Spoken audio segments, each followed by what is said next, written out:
Hello and welcome back to the channel. Today we're going to be adding the joysticks to our games controller. So the first thing I'm going to want to do is I'm going to make a new plane. Now in the last video we made a plane at an angle, the angle of the surface between 3 points that allowed us to position our button pads at different angles that complemented the contours of the controller. Now what I'm going to do, I'm going to do the same thing for this portion of the remote, so the middle bit. And as you can see, it's going to be slightly at a downward angle. So what I'm going to do is I'm going to find 3 points around the middle, and one of them should probably be on the center point. So I'm going to pick as one of my points this point on the center, and I'm going to pick two symmetrical or evenly distance points. So I'm going to pick this one here and this one here. So I've just got 3 points highlighted, and what that's going to do is it's going to enable a plane to be created between those 3 points, which as you can see, it goes at a slight down angle. Okay, so if I click the plane tool with these 3 points selected, you will see it already recognized I've got these 3 points selected, and it chooses my 3 point plane. I just click the tick now, it's done all the work for me, and you can see I've got plane 3 here highlighted. Looking from above, it's completely flat, but from the right hand plane, you can see it is angled between those 3 points. Right, okay, what I'm going to do is press N. Now, this is really important now. I don't want to click the front plane. I want to make sure I'm pressing N, and what that'll do, it'll orient me slightly upwards, so I'm looking straight at the plane and not at the front of the remote. Slight difference, but it's important. Okay, next thing I'm going to do, I'm going to draw a circle for the housing for my joystick. So I'm going to click Sketch, click the Circle tool, and somewhere in this region, I'm going to draw a circle that's going to fill up part of that space. And I'm going to make it 15 mil. Now, I can't actually remember if we specified dimensions in the original video. I'm going to say it as 15 mil because it's a nice round number, and it's about relative to what the rest of the size of the rest of the controller. And when I've done that, I'm going to draw another circle that's just a bit smaller than it, so I'm going to dimension that as 12. So I've got almost like a ring, and I'm going to extrude that ring.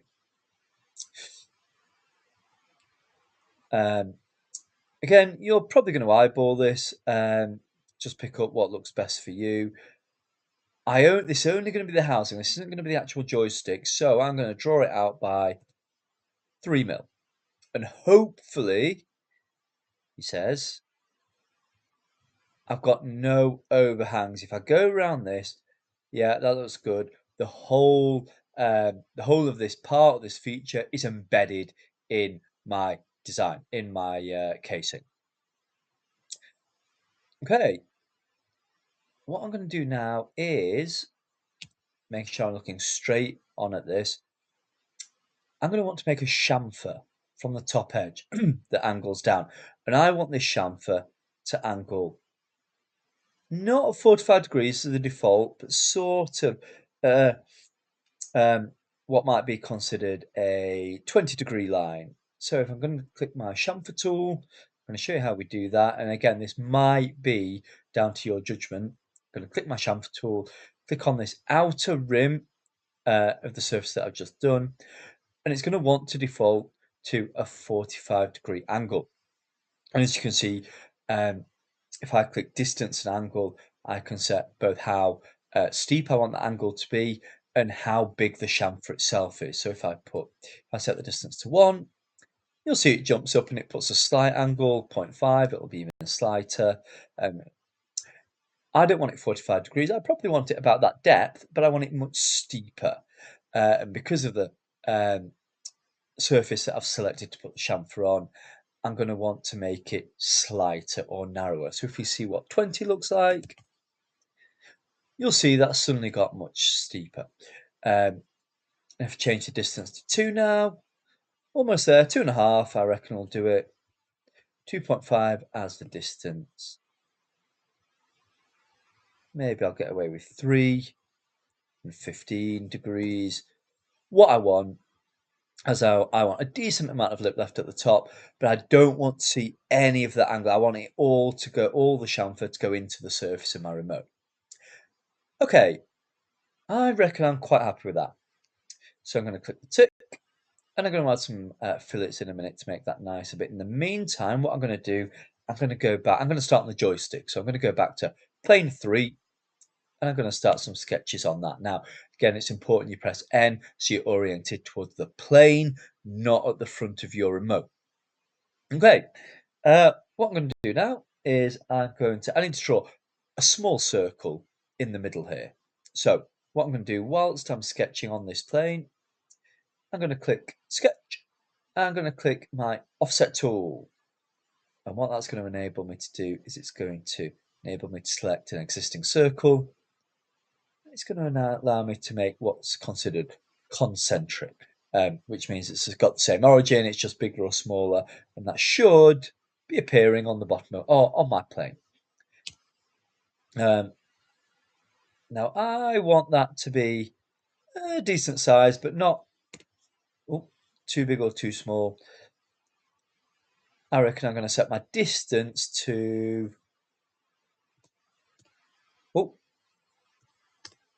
4. So I'm looking at something that's about that big, and then I'm going to just click away from that. To confirm it, you'll see you've got your mouse over your cursor. If you just click somewhere in this white space at the side, it confirms that sketch for me. And I've just scrolled through that. There we go, 4. There we go, back we are. I'm going to extrude that. And I'm going to extrude that by 7, making sure it's coming out. Now, if you look at the side, you can see because we've drawn it on the angled plane, it is actually slanted down slightly, which is exactly what we want. So that's all good. Just going to click on this surface to orient myself back to it. And I'm going to sketch on this new surface I've made. So the top of this, this peg or this stick, if you like. And I'm going to make another sketch. Or even better, what I can do, I can use my project tool to just project one of these existing circles onto it, and this is going to be the start of the cap or the head, the bit that your thumb actually contacts with the joystick. So I'm going to select this circle. As you can see, let's put that circle on this plane, on this surface. All I'm going to do now is extrude that by 3. So we want a total stick out from the surface of 10 mil, so 1 centimeter. So we've got 7, and then we've got 3. And what we need to do now is put some fillets on it. I want this to be fully rounded around this section. So because it's 3 mil, actual head of the joystick, I'm going to want to change my fillet radius to maybe 1, and then you get that little bit of straight. I want mine fully rounded, so I'm going to change it to 1.5 to make sure we fillet both sides, get that total radius or diameter to 3. And I'm going to put the same, in fact, I can even do it in the same feature. I'm just going to put a 1.5 fillet on the base of my joystick, or the bit that connects the head of the joystick to the stick. What I'm going to do now is just put a bigger fillet probably on this bit, and I want this to be significantly bigger so it looks like it's actually attached to something underneath. So I'm going to pull it out, so maybe set that to 4, maybe 5, so I can hardly see the gaps around the edge. Click the tick, and now all that's left to do is to put a fillet on the base here. Change that to 1, see what that does. And this is just the bit that connects the joystick housing to the actual controller surface. Maybe 2, see if we can get away with 2.5. That looks all right to me. I'm also actually, I might need to go really small for this, but I'm actually going to put a fillet in here as well. And that might need to be really small. 0.3, maybe I could get away with 0.4. Nope, 0.3, just so the top of that looks rounded. Okay, so now I've got my joystick and my housing. The last thing to do, how long have we got left? Easy peasy. Last thing I need to do is just mirror this across. So I need to go back all the way to where I found the plane. So mine was plane 3. This is the plane that remember we drew from our 3 points right at the start of this video. Everything under that, all the features under that, I'm going to mirror. So I'm going to click on my mirror tool. I'm not going to click on part, I'm going to click on feature mirror. And features to mirror is all my features, everything in bold, not the grey, not the sketches, under where it said plane 3. So that's going to be extrude 8, chamfer 1, extrude 9, extrude 10. I think that's just gone off. Let's just do that again. So mirror, feature mirror,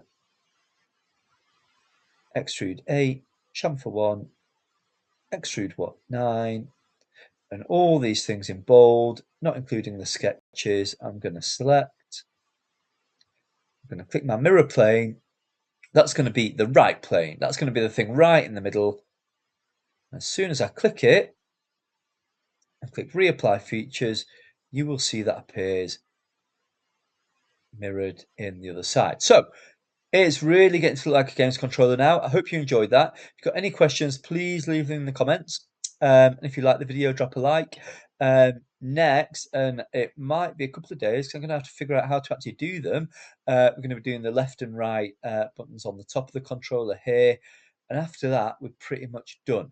We might see if we can add a few more bits to it. But I hope you've enjoyed the series so far, and I look forward to seeing you in the future. Thank you. Bye.